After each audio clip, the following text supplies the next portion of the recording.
This is a good place to both experience fantasy and reality.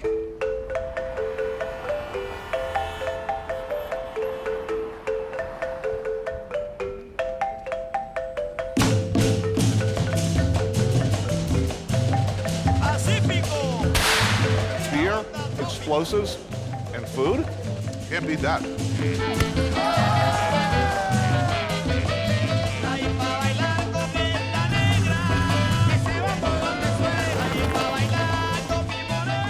Well, gracias. So you just stand here in the street and random strangers bring you delicious foods. This is a great country. I took a walk through this beautiful world. Felt the cool rain on my shoulder. Found something good in this beautiful world. I felt the rain getting colder. Sha la la la la, sha la la la la la, sha la la la la, sha la la la la la.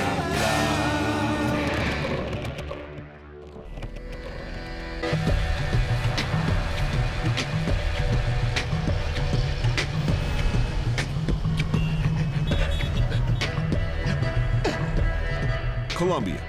Ordinarily, and for all too many years, when this country makes the news or appears in a film or a television drama, it's not for its looks, which are, I should say right up front, spectacular. It's not for its people, who are, everyone I've ever met anyway, warm, proud, generous, and fun. Or for its food, which is truly great. I don't know what this is, but it's good. Food in this country, excellent.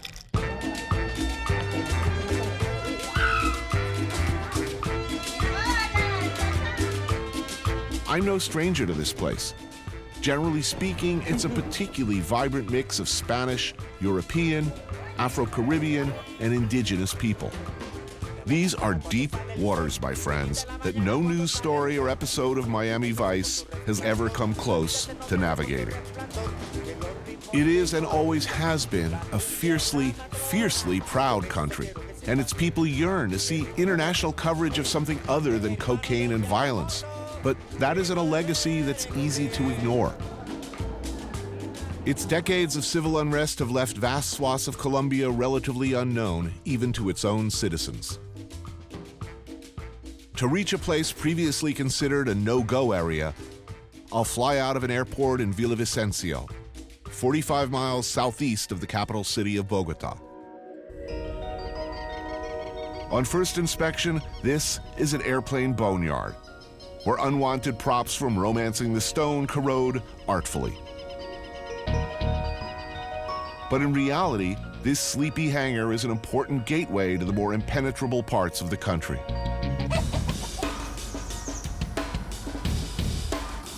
The remote settlements in the Amazon basin are cut off from the country with neither rail nor roads connecting them. There are only two ways in: either boat for several days downriver, or aboard a jungle bus, which is what locals call the World War II era DC-3. I've flown worse. I've been brought here by Pablo Mora, a teacher at Medellin University and a particular enthusiast for this classic of Golden Age aviation. You've taken this flight before? Yes. Every time I have a chance, I come here and fly one. It's a romantic thing.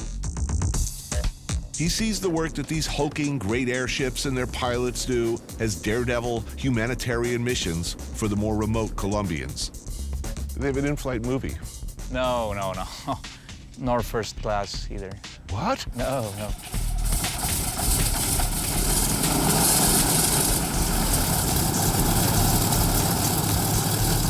The planes travel with their own mechanic to cobble together anything that might go wrong, and stuff can go wrong.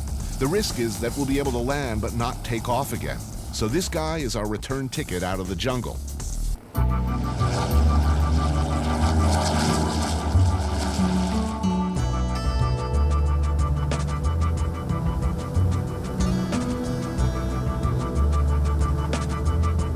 Our captain is Joaquin San Clemente, something of a legend in these parts, and his co-pilot, Captain Constanza Reyes.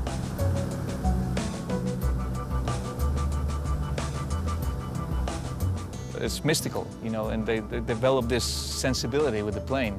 There's no intel inside here. There's no software. They have GPS, but that's about it. It's beautiful, you know, they have to sense everything. They know when the sound of the plane is not right. It's just man and machine.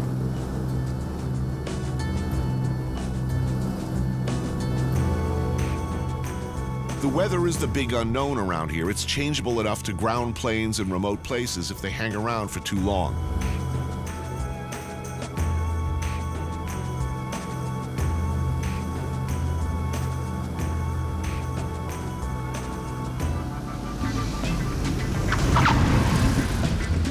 We have to make one stop on the way to pick up more cargo.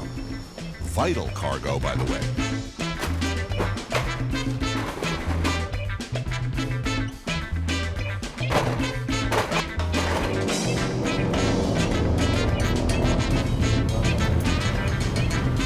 The land we're passing over is beautiful and lush, but the life for those below has been anything but.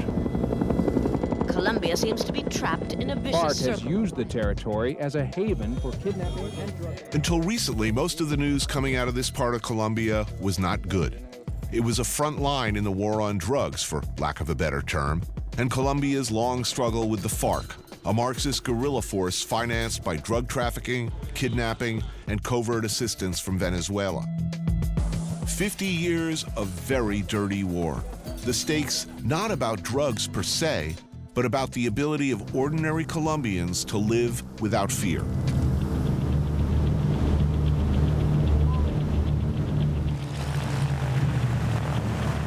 We land in the jungle outpost of Miraflores in the southern province of Guaviare in the Amazonian Forest Reserve. The heavy presence of army and special police is a result of its strategic location and recent history as a one-time center of coca production. Farmers here would grow the stuff and make leaves into paste. Traffickers would come and buy it. The FARC had this area under its sphere of influence for years. 9 years ago, the government moved to expel the FARC, the traffickers, and any paramilitaries, with apparently much success. Overnight, however, its population shrank by 85%, and what remains struggles to survive.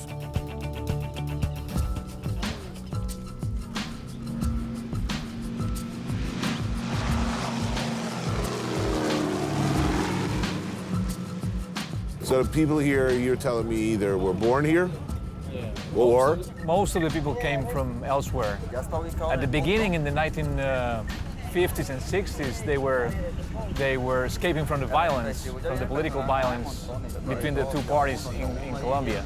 So if you were having problems in the city or in wherever you were from, you came out here. Yeah, So what did you do for a living out here? cattle and doing some agriculture.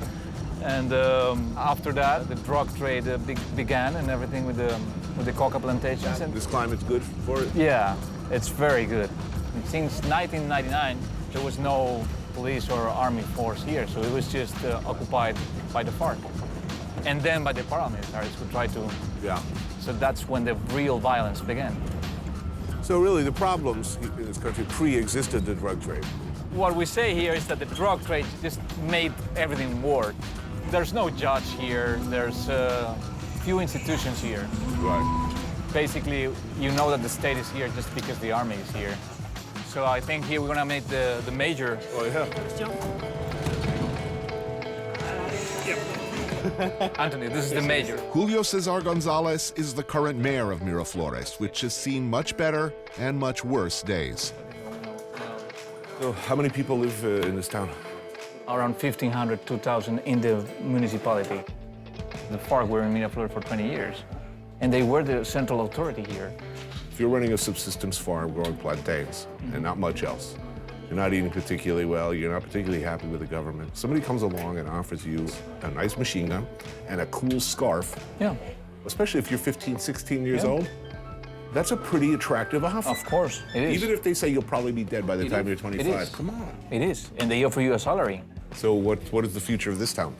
Hay varios programas del Estado ahora con la creación del DPS, Departamento para la Prosperidad Social, una que llama Jóvenes en Acción, que les apoya con estudio.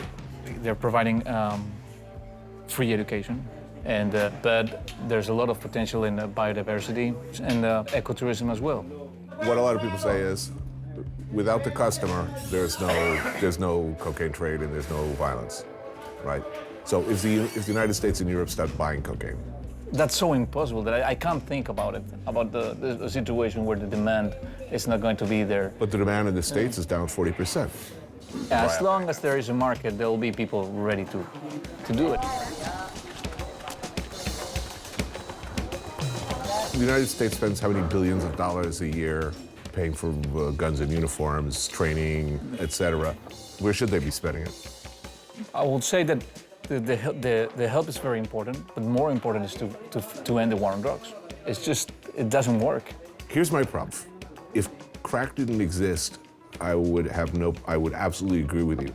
But as a former coke addict and as a former crackhead, that is a problem. The thing is that people think that if you think that drugs should be legalized, you're saying that they're good. No, we're not saying that, but we're just getting rid of one problem, the problem that the major has here. You're also freeing up a lot of money that you could divert towards. We have two problems. I'm with you, I agree. One is drug addiction and the other is drug trafficking. We can get rid of one. We're not going to get rid of the other. We have to deal with it forever. It's a beautiful country. The people here, everyone I've ever met has been really nice. Even the bad guys, charming. That is true. The food's delicious. Problem is, the United States will never legalize drugs. It will never happen. Complicated issues. So the good people of this town can thank us for bringing in their fresh supply of poker, cerveza, poker. Think nothing of it, gentlemen. It was really our pleasure.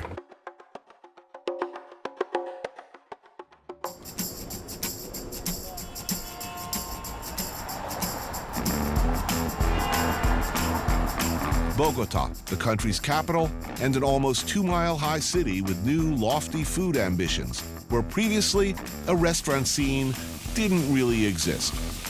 Now, young restaurateurs such as musician-turned-chef Tomás Rueda are beginning to make a name for themselves in Colombia.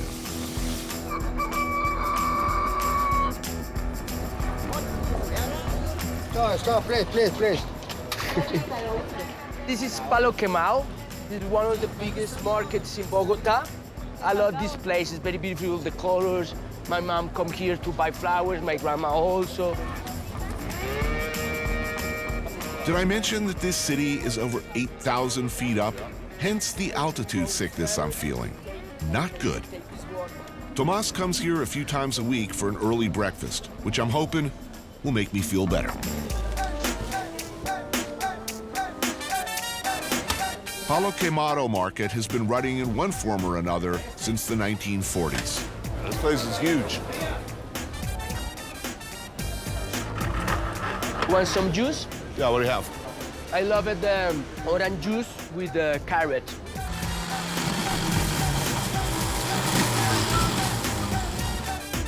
It's probably the healthiest thing I've had in a while.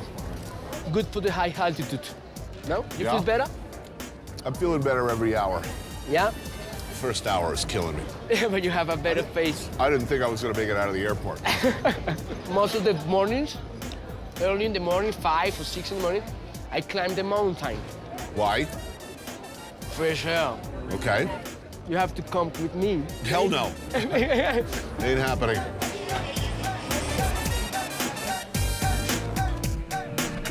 You wanna taste some arepa? This arepa is made with corn. Hola, 2 arepas, por favor. It's fantastic, I love it. Chao, pues.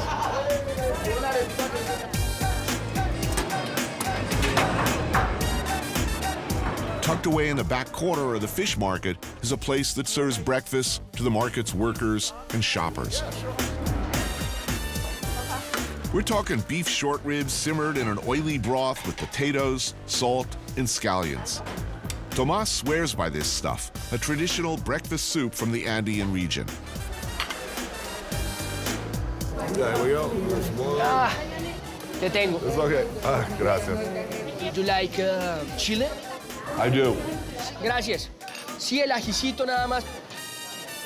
Yeah, now we're talking. This is perfect when you have a good party last night. I was just gonna say, this is hangover food. Perfect. I know hangover food well, and this is good. It's a nice hunk of meat in there. Yeah. Good broth. Yes. Stock, good. So what's this dish called? Beef stock, caldo de costilla. Broth of rib broth. Yeah, it's a rib. Yeah. Yes. With potato, of course. Everything with potato. Caldo de costilla con papas. Costilla, exacto. Very good Spanish. I don't speak Spanish, I speak a little Mexican.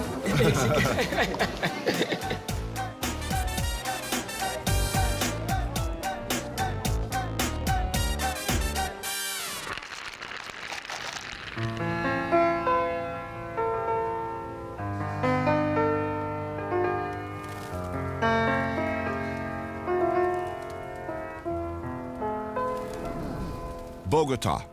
Back in the 90s, a very dangerous and violent place to be. Today, not so much. Today, in my repeated experiences here, kind of awesome. La Candelaria is the recently renovated Old City, where I meet up with Hector Abad, distinguished author and one of the most important and supremely talented writers in Latin America. Hector's recent work, a memoir called Oblivion, is about his father, who was killed for his outspoken attempts to change things for the better. So, first of all, where are we? Puerta Falsa. This is a place where many Bogotanos come to eat something in the middle of the morning or in the middle of the afternoon. The tamales here are made with chicken and pork belly, combined with vegetables, rice, and masa, wrapped in a banana leaf and slow-cooked for hours. This place has been serving chocolate completo to the politicians of nearby Plaza Bolivar for a couple of 100 years. Here are the tamales. It's beautiful. It is a thing of beauty, isn't it? Let's see if it is like my mother's. Oh, well, that's a high standard. I suppose it is not. I was just in Miraflores yesterday. Yes. What economy there was entirely drug-based economy. I mean, now the drugs are gone, there is no economy. It's a ghost town. It's a military and people sitting there staring at the space waiting for the beer to arrive, best I can understand. Tell me something hopeful. I think we are becoming more and more conscious that this past decades of violence have been absolutely useless, and that we have to change many things. So I think it's not as good as my mother's, I'm sorry. Well, it never is.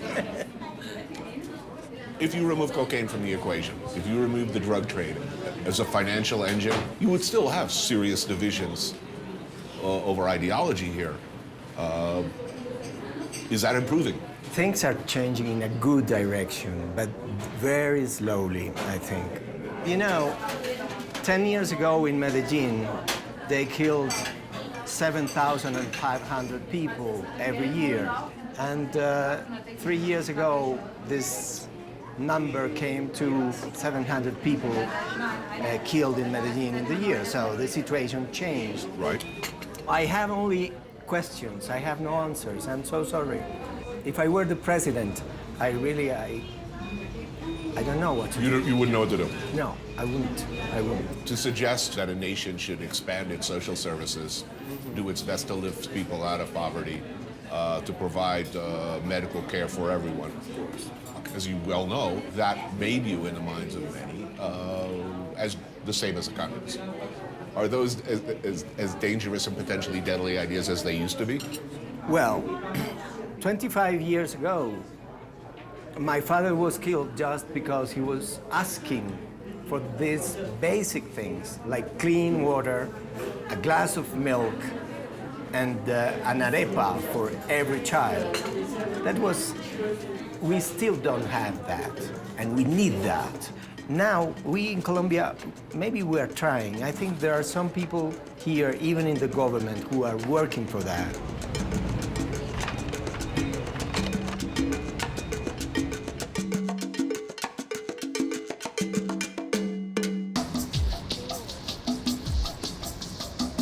Bogota is the largest city in Colombia and the economic heart of the country. About 1/5 of the population lives here, many of them very well, but some not so well. It's a city with a marked north-south divide. Chef Tomás Rueda's Tabula and Donostia restaurants sit side by side in the Macarena neighborhood, where the city center meets the north.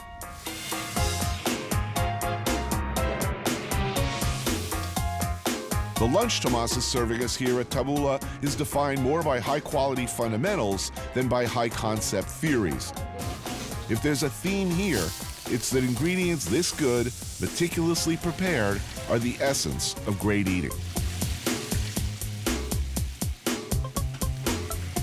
It's a beautiful space. So, how's the restaurant business in Bogota? It's a very good business. A lot of people with money, they don't know how to cook. Nobody cooks at home. Maybe their cook does, so they eat out a lot. Yeah, it's a new part of our culture. Everybody wants to go to restaurants. So 10 years ago, 15 years ago, what, traditional casual food? Yeah. A few fine dining, you know, white tablecloths serving what, French or continental or Italian, but this is new. Yeah, it's a new stuff, it's a new business, it's a new world. But I think the two great values from Colombia food, the mixtures of the culture, yeah? Right. Black people, Indian people, white people, that mixture is beautiful. And the other one is all of this region, all the mountains, all the valleys, all the rivers, all the sea, we are like a big farm, a beautiful farm to send all these products to the world. I believe more in a beautiful carrot than a great recipe, yeah? Right.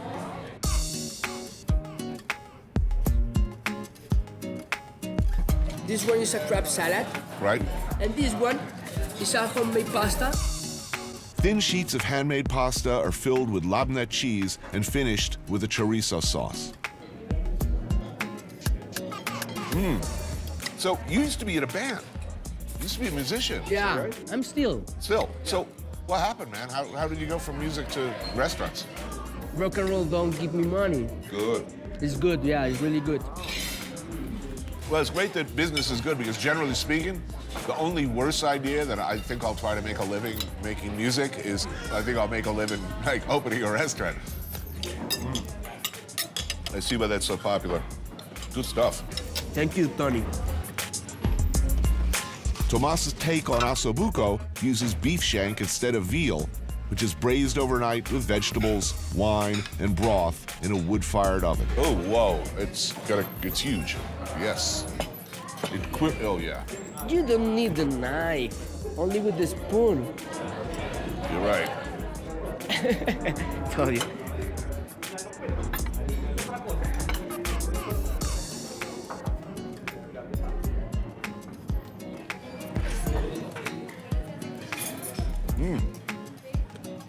Now, do you cure this first in salt or No. dry it, salt it? No. Just fresh, you know, the Yes. delicious. So you're never getting this off your menu. You'll have to keep this on your menu forever, right? Forever. Yeah. Oh, the best part. Mama didn't raise no fool.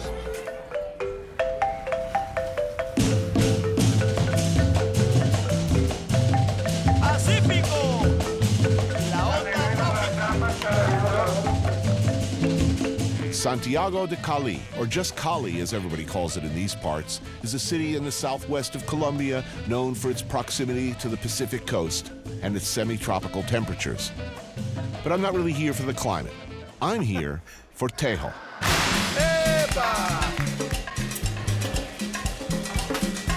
It involves alcohol and explosives. Colombian Mario Galeno, expat Will Holland, and their bandmates are to be my guides to this ancient and traditional Colombian sport.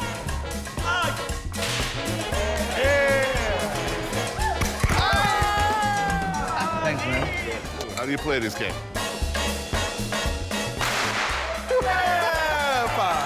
I guess that's how it's done. What do you call this object? El tejo. El tejo. Tejo. Hence the name of this. Exactly, tejo.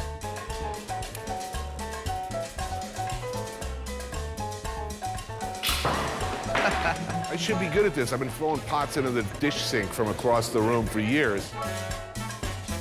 You win more points if you get it in the middle without hitting them. Oh. Yeah, so... But that doesn't sound like any fun.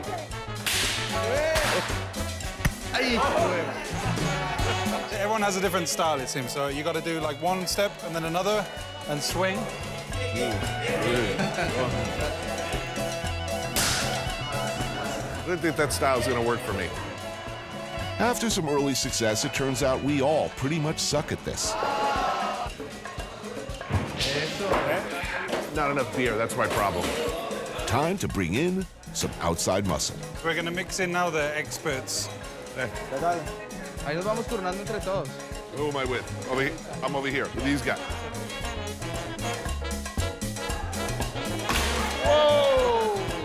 Por la ventana. See you on my team?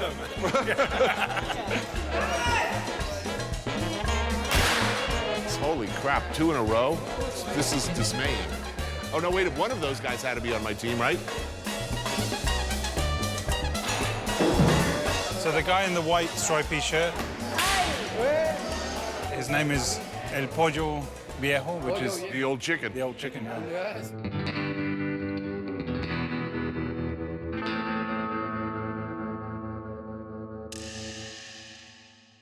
I need a poultry name. He's calling himself the old chicken. I shall be the enormous cock. Chicken dude is killing it. Yeah, he's every time.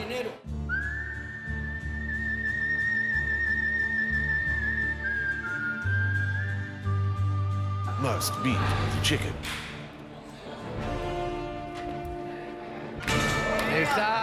That's what I'm talking about. But I wanted something to blow up. Tejo is hungry work, but the kitchen here is up to the challenge, making a Colombian picada. This is a huge selection of fried pork, pork rib, steak, cassava, potatoes, and deep-fried plantain. I smell food. Oh! Oh, thank you. Oh, that's good. You know, beer, explosives, and food? Can't beat that. Esta que es la papita criolla. Yes! Nice.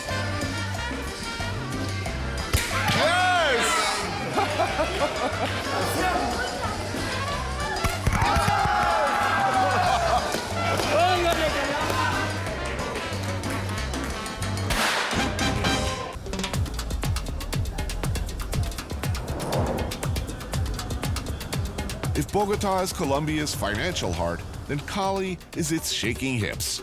People here like their music.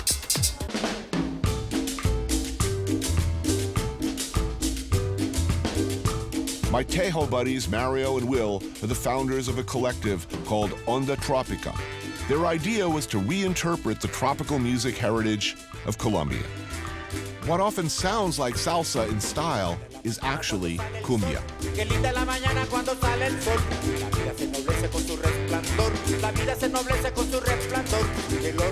If there's one type of music that can be classified as distinctly Colombian, this is it.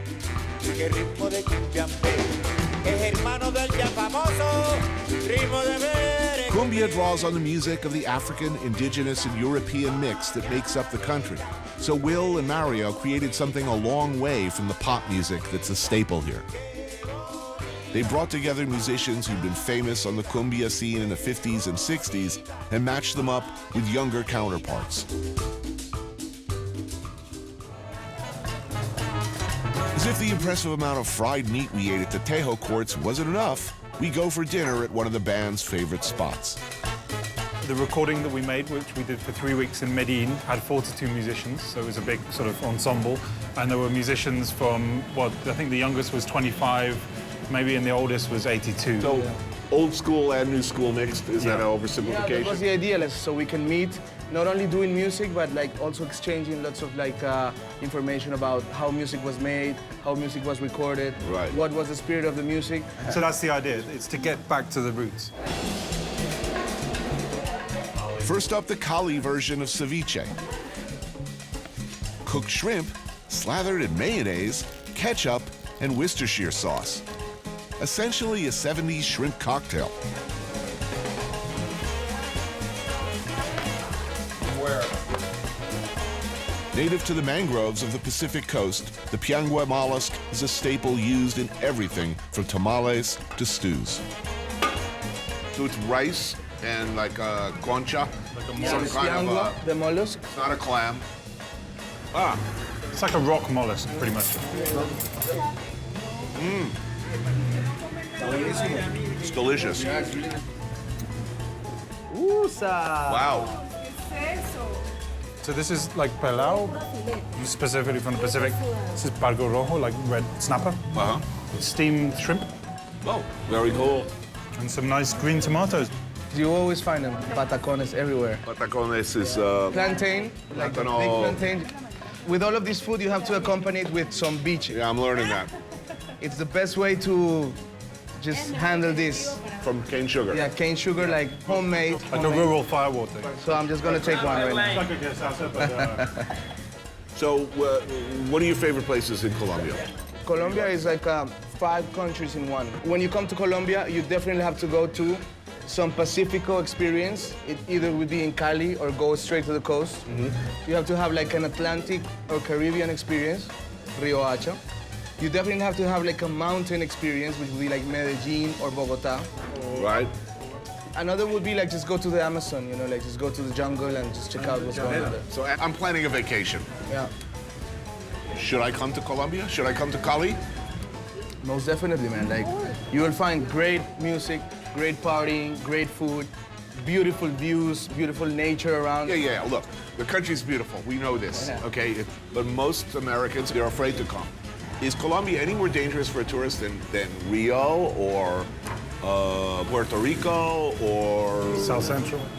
I mean, my impression is no. You know, when you go to Rio, you don't wear a big watch, you don't wear an expensive suit, you don't behave like an idiot, and life is going to be good. Like maybe I've been lucky, but I've never been either mugged or kidnapped or robbed. Most people will tell you that we had an amazing time. We heard some great music. We met some beautiful girls or guys. We drank some great drinks, and we just hung out and we went to the beach and it was great and we want to come back, you know? I mean, there's a lot of heart here. People feel very, very deeply Yeah. about things. It is the most welcoming country in Latin America that I've been. Salud, salud, salud, salud, salud.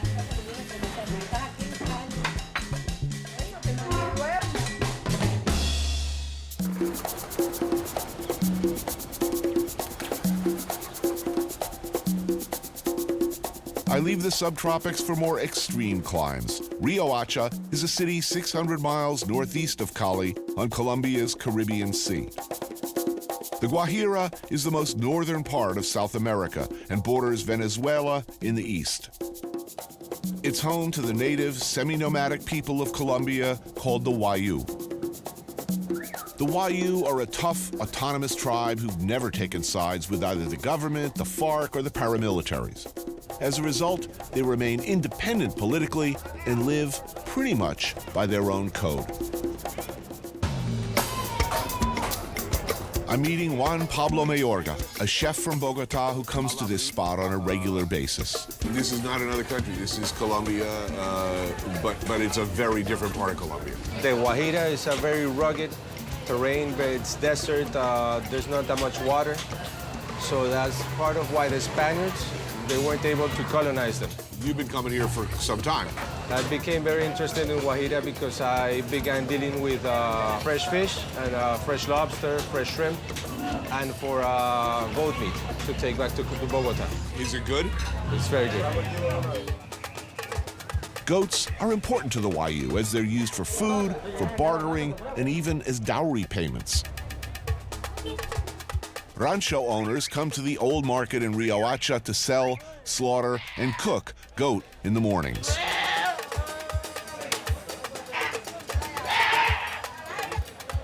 Today we're having frichi. Frichi is a traditional dish from the Wayúus. It consists of the tripes, the heart, the intestines, the offal of the goat. So it's pretty fresh because they slaughter them back here. And this is where the Wayuu women cook it. So this is really fresh and traditional. So this is breakfast? This is breakfast for them. The frichi.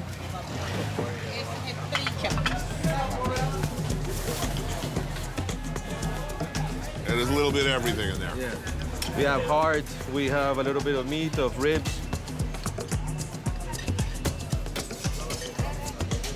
Now, and it's interesting because this one, it's for breakfast and it's almost done where they slaughter. They have to eat this fresh. Fresh, this is delicious. Not fresh, this would not be so good. No. This is where I say something that takes us seamlessly from a discussion about fresh meat to me hauling my aging carcass onto an ATV, Sugar Bear style.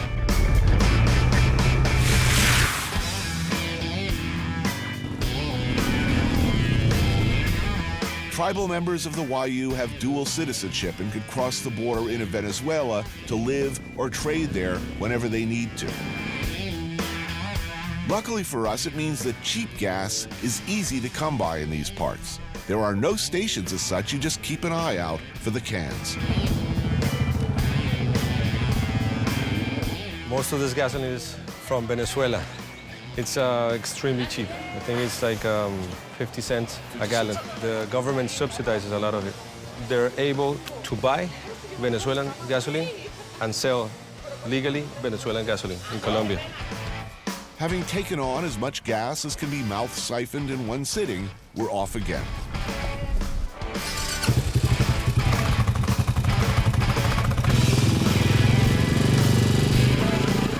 Let me set the scene.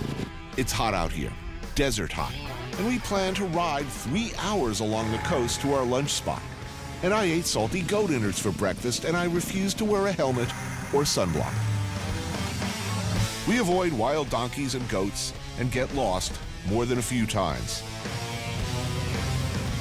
So a little heat stroke leads to a lot of horsing around, and we decide to open these puppies up.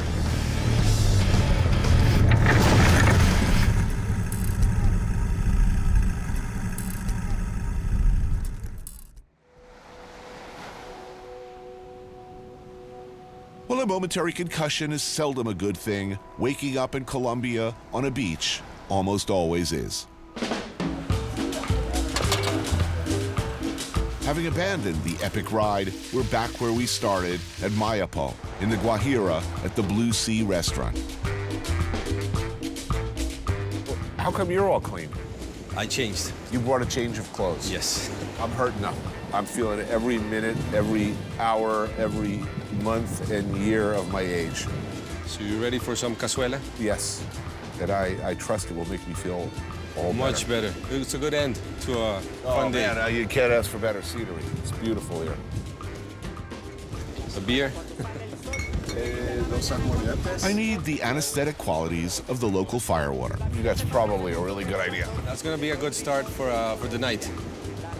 Good start, I'm done. Oh man, that dog has the right idea.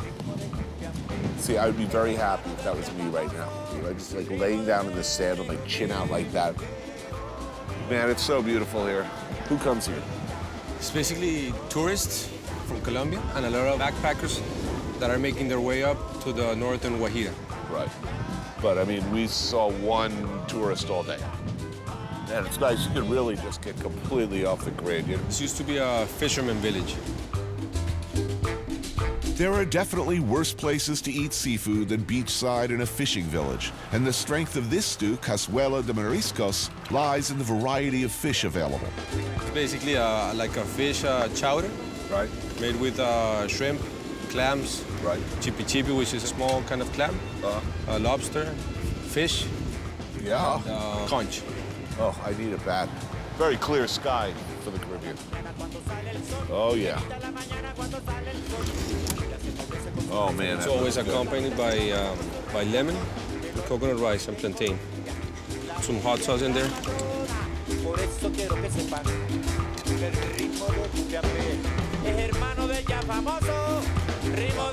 Some good food, a few shots of aguardiente, the sounds of waves in the background, a nice sunset. These are things in my experience that will set most things right. Thank you to Guajira, To Colombia. Guajira, to Guajira and Colombia. Salud, cheers.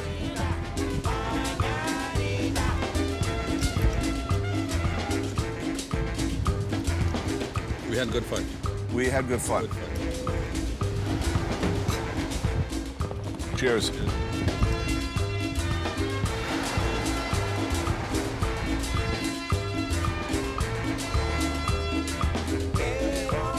I always find Colombia encouraging. They face problems more extreme and seemingly more intractable than many of us can imagine. And yet, every time I come here, it gets better. Don't get me wrong. Problems, serious problems, remain, which is particularly heartbreaking in a country so beautiful, so generous, so proud, so eager to love and be loved back. I come back to my own country from Colombia and I think, if they can fix that, if they can make things better, then surely there's nothing we can't do. For now, however, I'll settle for fixing my headache. That hurt.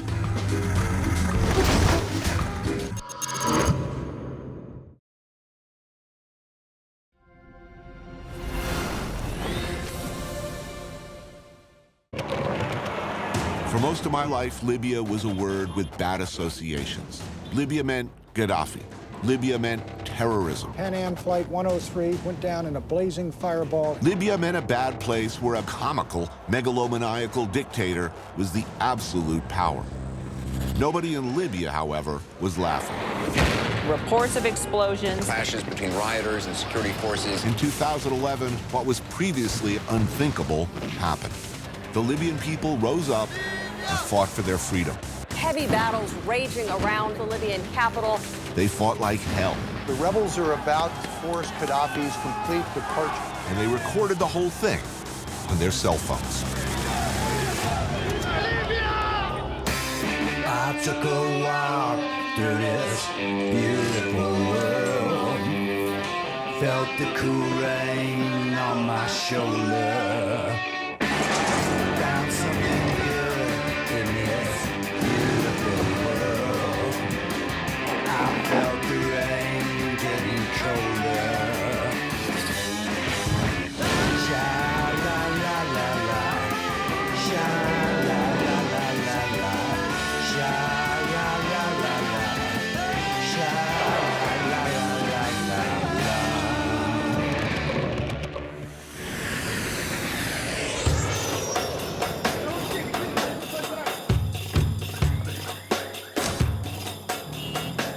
It's amazing arriving here after all you see on TV these days that Libya is in fact functioning at all. But it is.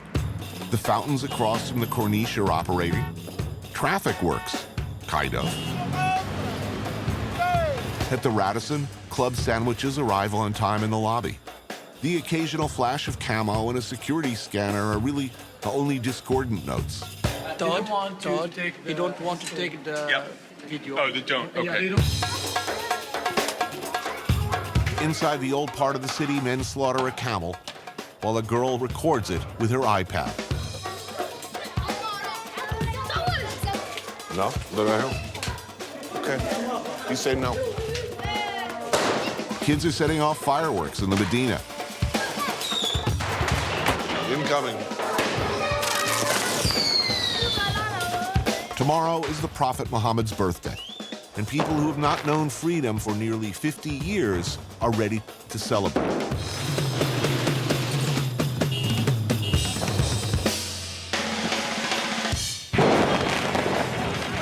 Martyrs Square is filled with families, kids, teenage skater boys, and hotshots on motorcycles.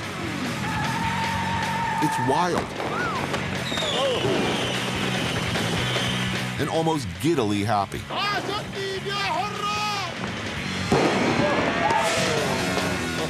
Man. Young men in the camouflage pants of the militias, most of whom were civilians until last year, do their best to sporadically keep order or just join in the fun.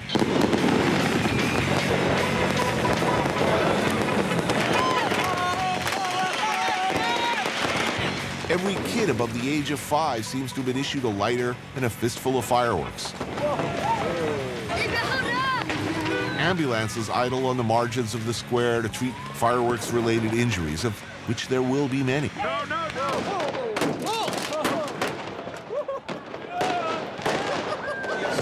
That was good.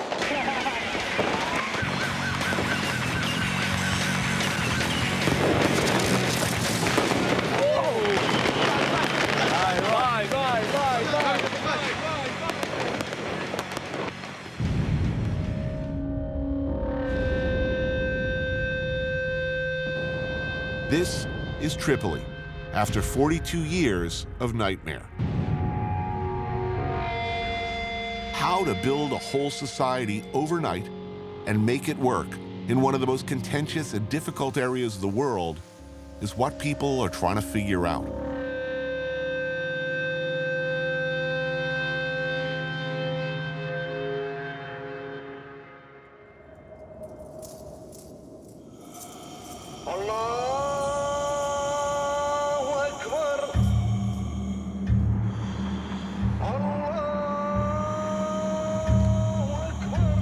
So before the war, did you think it would ever be possible?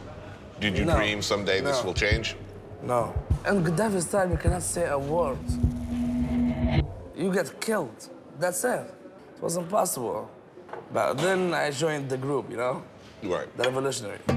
Omar is young and was even younger when the fighting started. He, like so many Libyans from around the country, and many who had left, heeded the calls for revolution on Facebook and Twitter. They fought in Tripoli, Benghazi, Misrata, and everywhere in between. Who won this war? Young people or everybody? Everybody. But the young people, they started it. What was your day like as a revolutionary? You keep one thought in your mind. You do this for the next generation, for a better country, for a better life. You have a future now. Before people, you know, there what was people a future in Libya before Gaddafi's regime. We're not gonna sugarcoat it. We were slaves for the Gaddafi. Oh, this looks good. Yeah, it is. Barracuda is a seafood restaurant just outside of town on the Mediterranean coast. One of the best foods in Libya, I think, the seafood. The menu's not printed on paper. It's laid out right there for you on ice. We have dot here. What do? They just grill that? Yeah, they open it and grill it. Some garlic, some sauce. It's really awesome. You pick out the stuff that interests you from the daily catch. Okay, let's get one of these. One of these. Some shrimps, calamari too. And they cook it for you the way you want. Oh, beautiful. Wow. That's delicious. This is the stuffed calamari, Libyan style. With so many seafood, stuffed inside of it, like a turkey. Good sauce. Wow. Man, we are living large today. Yes, we are. Bismillah. Bismillah. So, what were you doing before the war? I was a travel agent. You were a travel agent? Yes, and I was studying too, in medical school.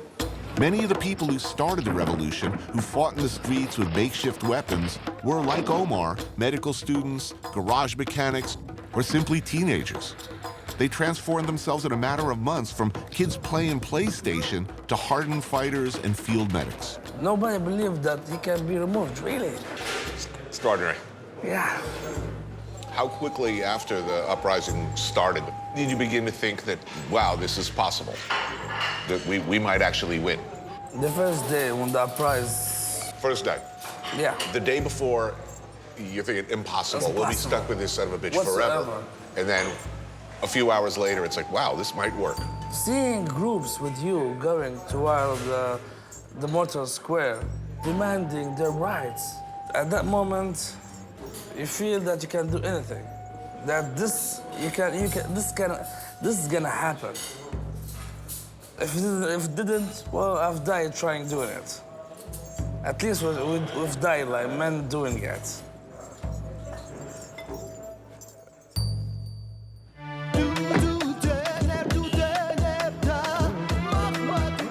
So much has changed around town.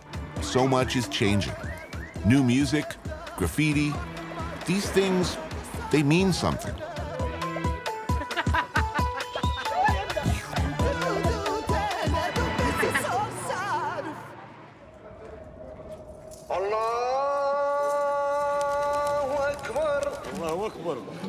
But centuries of strict social and religious values keep some things solidly the same.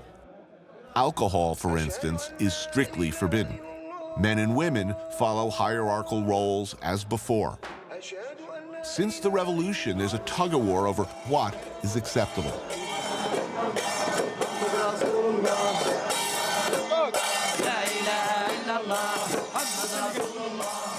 Outside a mosque in the Medina, men fill the narrow street to celebrate Muhammad's birthday.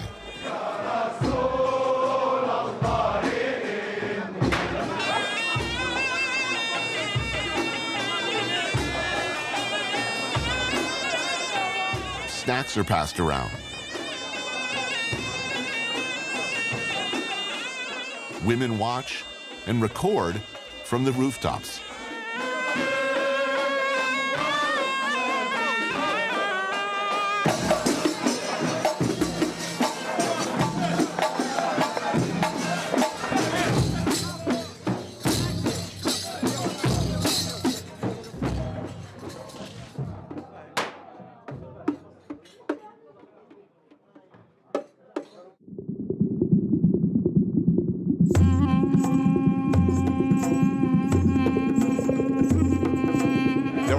Conflicts in the world where there's a clear bad guy. Clearly there was a bad guy here. Exactly. I mean, the one thing about Gaddafi is he believed he was the most important human being almost that had ever existed. I mean, he changed the names of the months. He changed the date of the Islamic calendar. Such megalomania. And as you well know, anyone outside, you mentioned the word Libya, everyone would just say Gaddafi. Yeah. Gaddafi stole the identity of Libya. Michel Cousins is the co-founder of the English-language paper The Libya Herald and has known several different Libyas in his lifetime. For so long, the news has been the personality. Gaddafi turned up to open a shopping center. Gaddafi turned up to open an envelope. Those of us who knew Libya, who knew that it was another Libya, wonderful people, we would talk about it as you talk about a dead person. Do you remember this? Do you remember that? And then in February 2011, suddenly there was resurrection. The dead came back to life. We meet at a Libyan coffee house, a traditional, male-only sort of a joint. Cafe culture is big here, a holdover from the days of Italian colonization, when Mussolini tried to rebuild Rome's long-lost empire. It's just been the most amazing experience, seeing the rebirth of a country, of a people. I mean, last night's fireworks, there was a general sense of exuberance bordering on anarchy. I mean, I felt very happy there last night, if somewhat in peril. Yeah, well, it's Christmas. It's whatever, it's the 4th of July rolled into one. But also, there are people who are trying to stop it, sort of Puritans, extremists, if you want to say militants. And what has happened is people have come out in defiance of that. They're showing, we want to have fun. And remember, for a long time in Libya, you couldn't have fun. The biggest misconception is that the place is turning into another Afghanistan and Iraq, where you've got bombs go off, attacks. But it's not, as you've seen. Libyans have gone through an awful time having fought for freedom. People have died, people have struggled, and that's going to hold them together.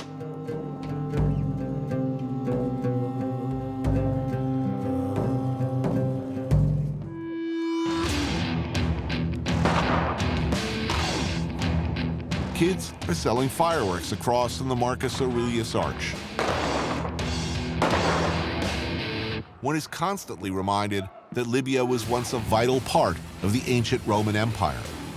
That was nearly 2,000 years ago. Tonight, I was told, was going to be an even bigger, wilder celebration in Martyrs Square. But something has happened since last night.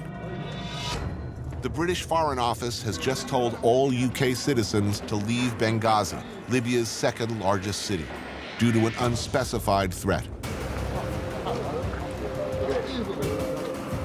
The Libyan government, such as it is, has denied any basis for such drastic action. A lone cherry bomb now and again, an awkward flurry of Roman candles. The buzz of last night's chaotic partying harshed, big time. Whether or not this is a result of the larger geopolitical situation, the vibe towards this Western film crew seems apprehensive, uncertain.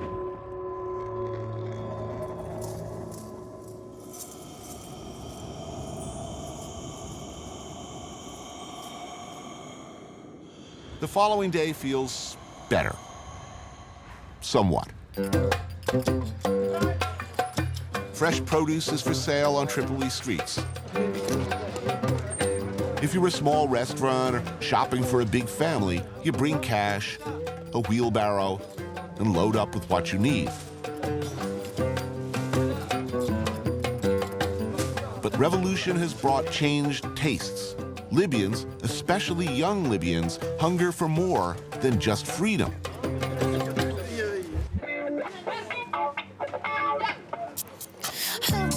They hunger for places like this. Kentucky Fried Chicken? Uncle Kentucky Fried Chicken. Kentucky.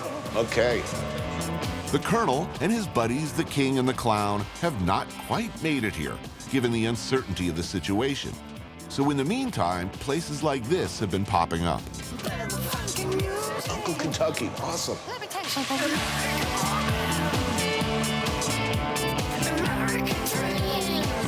Do you know where Kentucky is?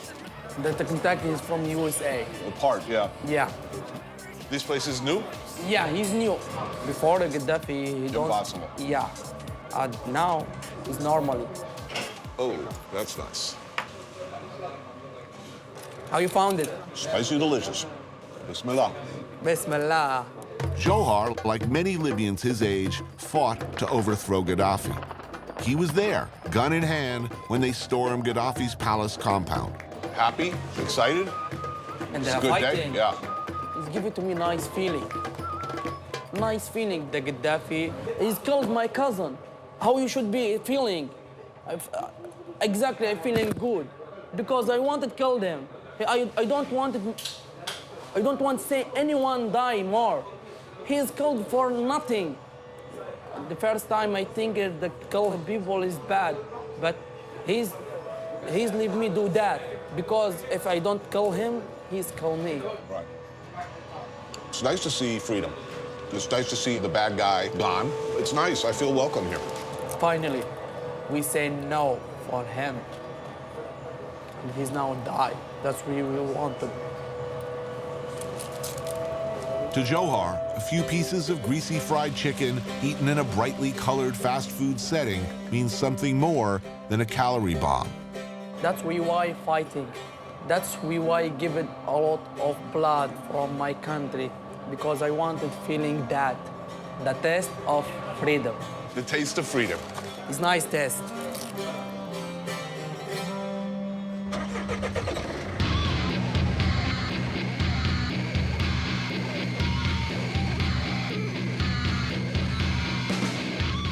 Good. Good. Good food.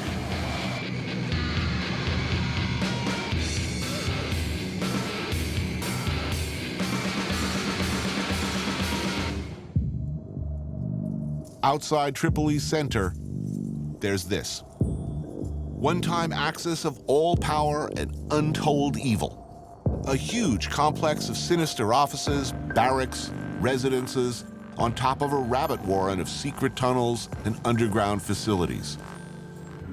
The Bab al-Azizia, Gaddafi's enormous compound.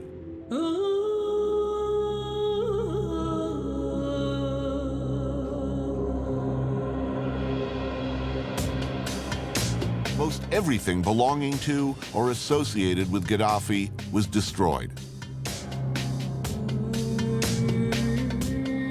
NATO continually bombed strategic locations within the compound, and on August 23, 2011, it fell to the rebels, Gaddafi and his family having fled.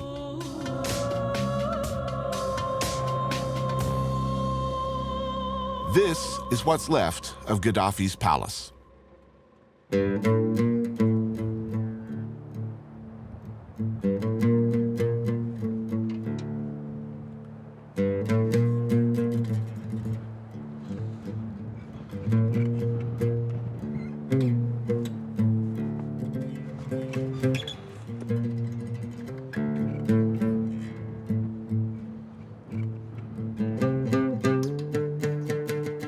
So when's the last time you were here?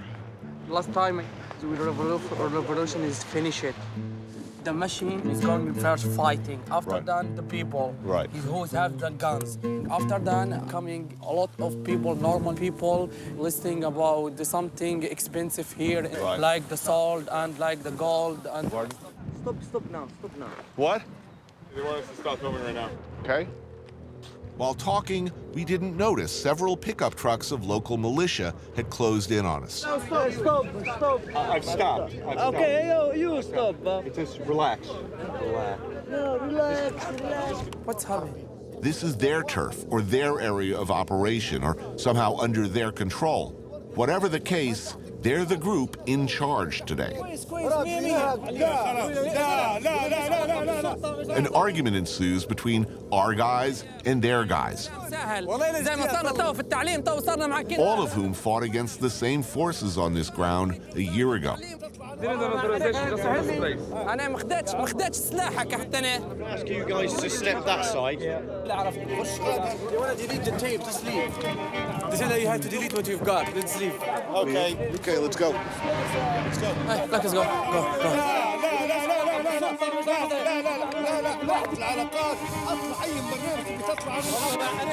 Hold it down.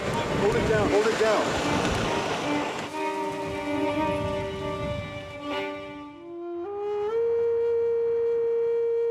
Libya is denying that there is an imminent threat to the safety of Westerners in Benghazi. This follows Britain's advice on Thursday that Westerners should get out of the city, warning of a specific and imminent threat. If you follow the news, you'll be reminded about how the lack of centralized power in the wake of the 2011 conflict has seen an increase in Islamic militancy in Libya. Westerners and Libyans are still very concerned with the What you see is not encouraging. Kidnappings in Algeria, unrest in Mali, terrorist cells to the south, deadly riots in Egypt, and of course, extremist attacks in Benghazi that killed the U.S. ambassador. All those things are very real concerns. But if you only look at what's on the news, you can miss maybe what's a bigger picture.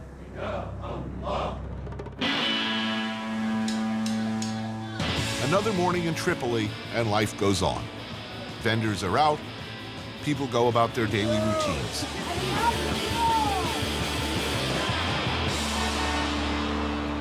This is our traditional breakfast. What is this dish called? Sfins b'dahi, which is an overstretched donut, I suppose. Right, with an egg. With an egg on top. What's a little pancake they put on top? That's just to hold the egg in? Yeah, just to hold the egg in. It's like a hat crepe. for it or a cover or something. You can get them with cheese, you can get them with chili paste, you can have them with honey, with sugar. How do you like yours? I like mine cooked, to be honest. What's the name of this neighborhood? This is Fashloom. This is the cradle of the revolution. Right, now this was the first neighborhood to rise up. Yes, this is the first place to rise up. Why do you think this neighborhood and not... It's an impoverished neighborhood. It's been always lied to by this regime. They made them feel like they are not from this country, to be honest.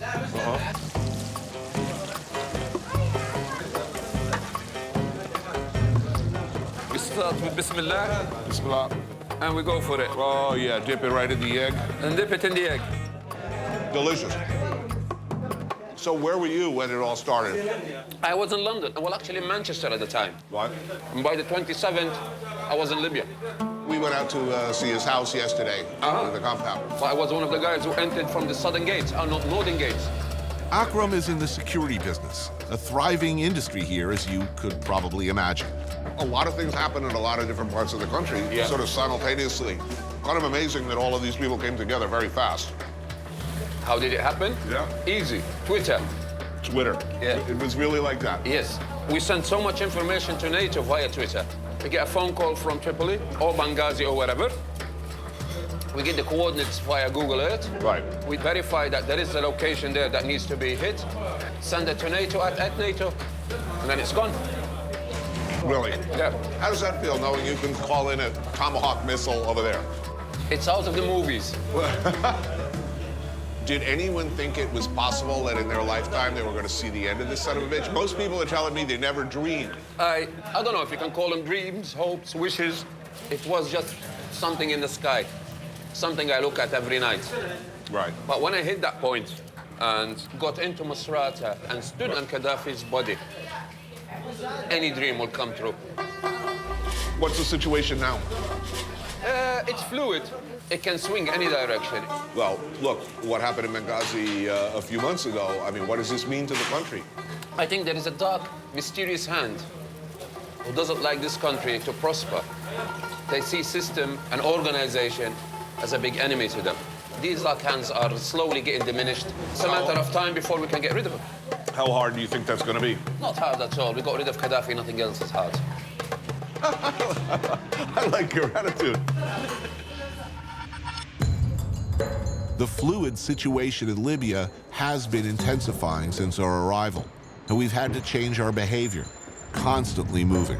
Shouldn't I be wearing, you know, one of those cool, like, journalist safari jackets at this point? So it seemed a good time, or maybe not, saddle up, to go to Misrata. Just watch this down at your feet there, Tony. Yeah. Okay, guys, we can go. Roger that. Since the revolution, Misrata's been the most secure city in Libya. But over the last 2 weeks, in a hail of bullets and hand-thrown grenade attacks, an imam, security forces, and a police officer have all been killed.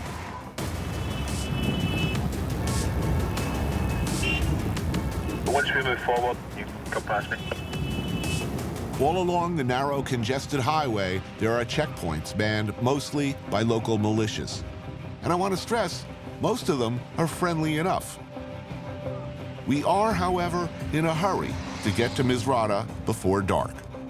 Traveling at night around here is not advised.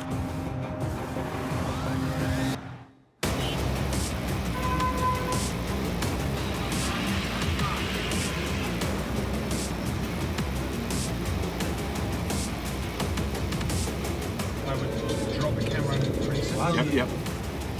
Stop the camera. Stop the camera. Oh. Pulling into town after dark, it doesn't feel like a happy place to be right now. Misrata was where some of the fiercest and most heroic struggles of the war occurred. Resistance was the most determined, and the response by the Gaddafi forces especially merciless. We've just learned that earlier in the day, a city councilman who was a hero of the revolution was assassinated, and it's not clear who's responsible. Misrata is on full lockdown. Another checkpoint. Looking around at the price this city paid for freedom, you can see why they don't want to lose what they fought so hard for.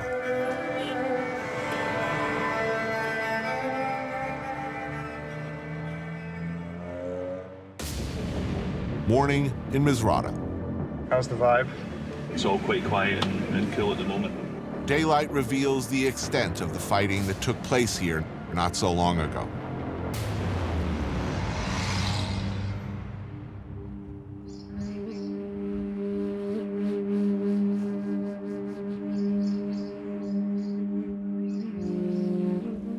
This used to be a vegetable market. Clothes. One of Gaddafi's soldiers' clothes. He left him here and ran. Yeah, because that's what they did in Tripoli. Yeah. When we entered the city, they just moved their clothes and ran away in the streets, so nobody would know who are they. This is Hamid, one of the guys we called the Misrata Boys, basically militia members from the area who looked out for us here and in Tripoli when things started to get hinky in neighboring Algeria and in Benghazi. It is a seriously up tank. His job these days is hunting down former Gaddafi supporters. So the Gaddafi forces rolled in. They would use these tanks to fire on Around the city. Around. Yeah. It was full of tanks here. This was the operation room here.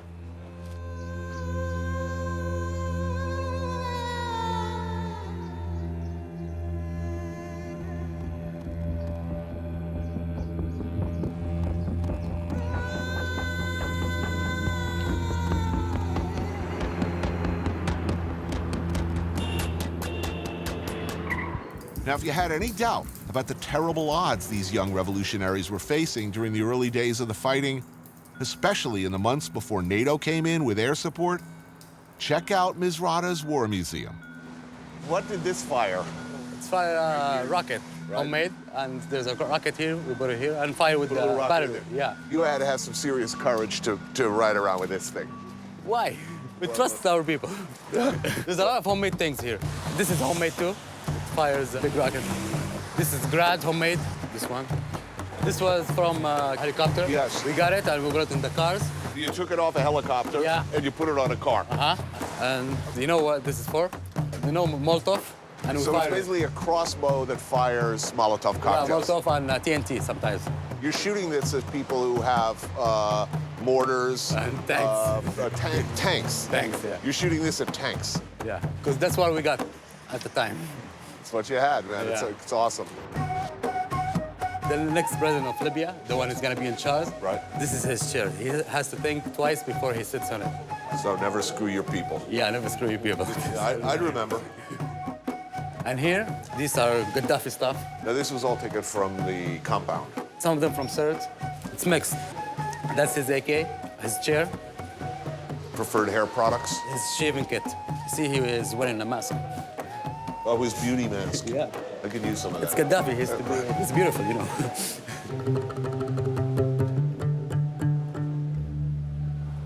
And this is the first martyr in Misrata. That's the first? Yeah, that's the first one. Who was he? He Not was like a soldier? businessman. No, he's just a normal guy. They went out to protest the first rally, and somebody came in and shoot him. So the next day, the whole city came out. That's when everything started.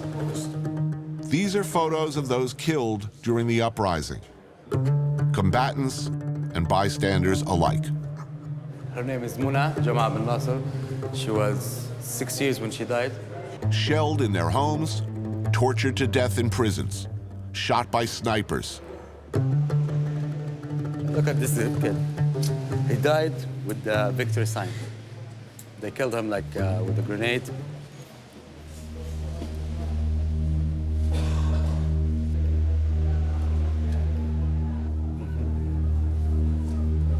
That's his lucky day. Yeah. You know what he was saying? He's saying, "What's going on, guys? Why my sons? Why are you doing that?" He still have the T-shirt. Yeah. Yeah, with the blood in it.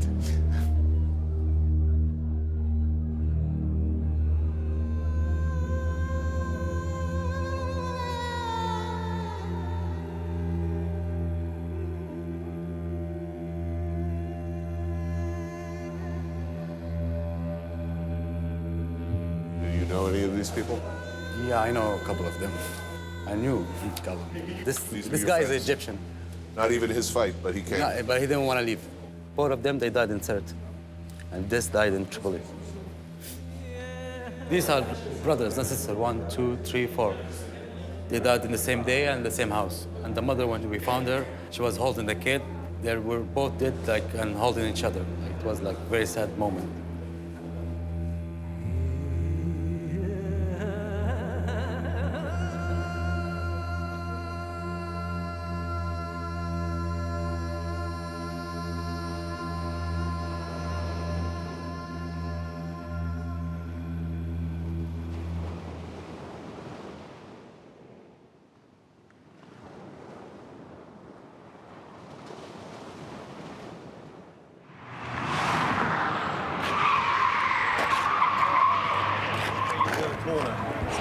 I don't know if you notice, I'm going full blitzer on this shoot. The Mediterranean Sea defines Libya's northern border. In shacks built along the coast, people get together on weekends to do what people do everywhere in the world in one form or another since the beginnings of society. Like barbecue? Who does not like barbecue? Here he is. They sure like them here. Chase down an animal?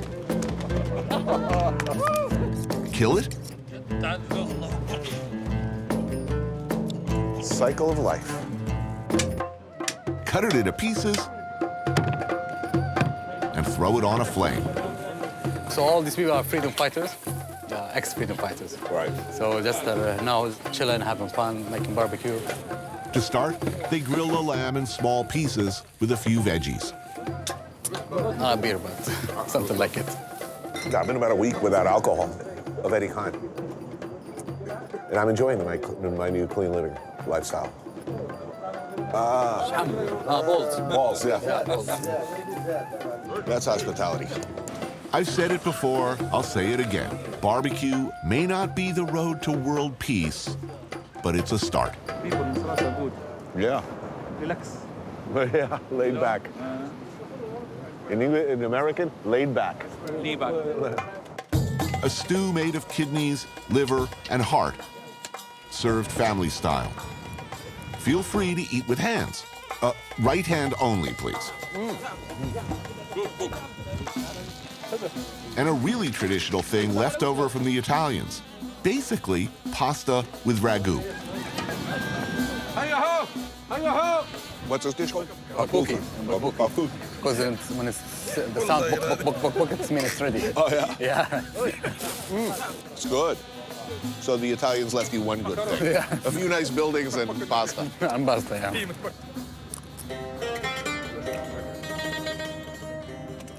So the story of Misrata, the story of Libya seems to be ordinary people suddenly called upon to do extraordinary things. Where were you when war broke out? I was in Canada, in Montreal. Studying medicine? Yes. Dr. Jihan put her medical studies on hold to help tend all manner of horrible war injuries. What kind of procedures were you doing on a regular basis? Everything, without prior practice and knowledge, so you just like kind of in the situation, trying to pick up things. How many patients did you treat a day? 60, 70. 60, it's like 70. a lot. Like the whole hospital was full. When you heard he'd been killed, what did you feel? Relief? I felt relieved. I was like realizing that, okay, it's over, and trying to heal my own wounds, because in the middle of it, you just go, and you never realize how much injuries and trauma you got inside yourself. Because before, you never think of like, we're gonna survive and we're gonna have a free Libya or anything. It's just like going with the state of mind that I'm gonna do my best, and I'm ready in peace with myself if I die. And then you find yourself here now, it's like, now it's the gray area. Jihan risked her life along with the men, but traditional and hidebound rules of conduct do not allow her to sit with them during dinner. She's relegated to what might be called the kids' table. What can one say, we who like to think of ourselves as more enlightened in this area? I don't know. Rightly or wrongly, I said nothing. What does freedom mean? I don't know that either, I guess. For sure, it does mean the freedom to enjoy an afternoon no one thought possible only a little while ago. The freedom, at least, to joke, to laugh, to be for a while relatively carefree. Misrata, Libya. Goodbye.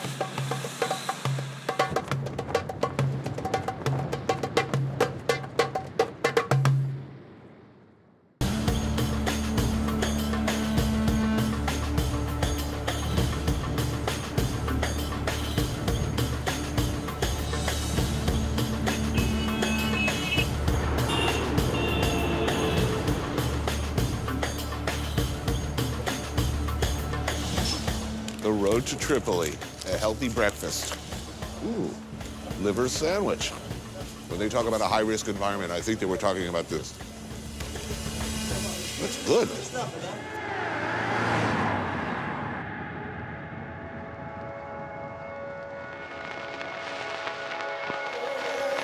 Halfway back to Tripoli, the magnificent ruins of Lepcis Magna.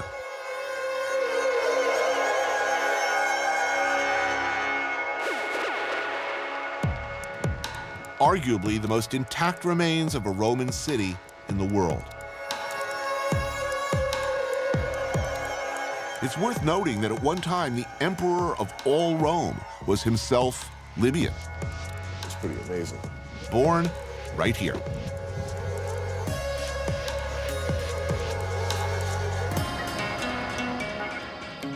Someone chipped off all the dicks. Not that I was looking.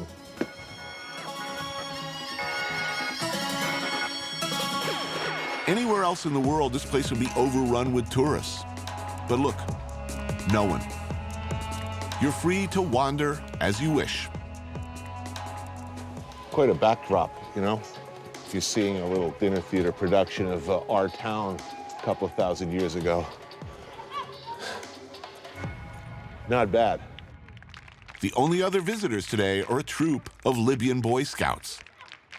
Bizarrely enough, Gaddafi himself was once a scout, and this was one of the only organizations allowed to remain independent of the government. Maybe I should go down there and introduce myself to my former comrades. Exchange some Boy Scout lore. Yes, yes, I was once a Boy Scout too. Salam alaikum, hello. Drilled into their heads is something that was long ago drilled into mine.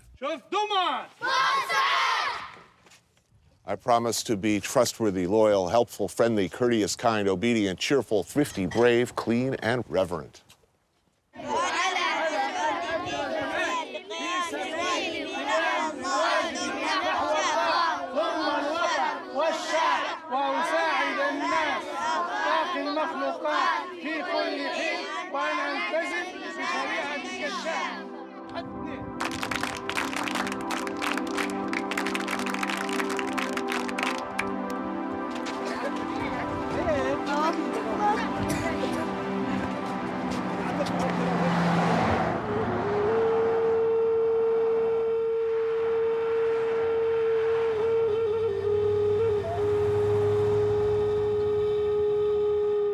You know, it's been a really difficult shoot for a whole lot of reasons. It's not easy to shoot here.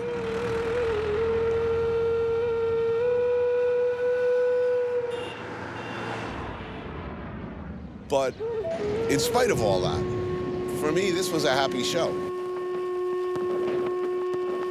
It's Libya. They were supposed to be the bad guys, a bad country filled with bad people, right? I don't think so. I met a lot of really nice people here. Nobody's saying we're going to be perfect tomorrow. Everybody seems to be saying, you know, look at us in 5 years. So that is a pretty reasonable attitude. How are you? Love you, Libya. This is a place that's filled with a lot of extraordinary people who've done an extraordinary thing on very short notice, under very difficult circumstances, and at a very difficult time, who are continuing to do the best they can. And I wish them well.